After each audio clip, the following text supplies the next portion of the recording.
Sound itself attracts. Ask any eavesdropper.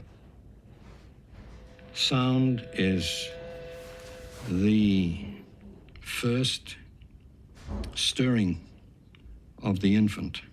He hears sounds, he puts them together, and they cohere.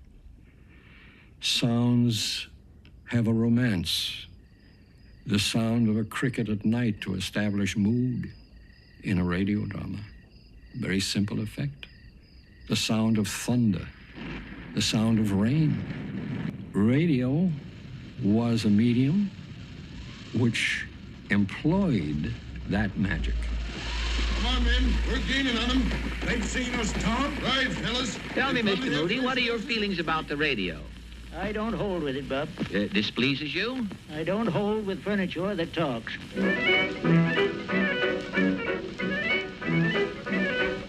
There's a great sensational wonder today, we know. Everyone is talking and fooling with radio. It's a wireless telephone. I just bought one of my own. Now I sit at home alone and hear them dish the dirt.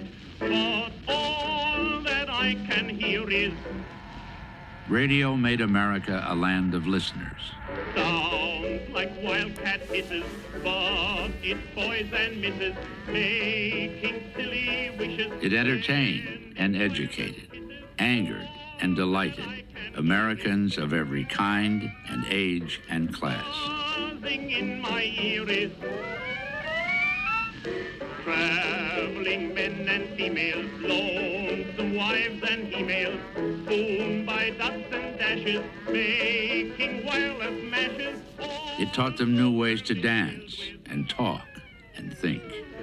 Filled with love tales by the score, and maybe It brought the world into their living rooms and sold them things they hadn't known they wanted. Station LOVE signing off. Good night.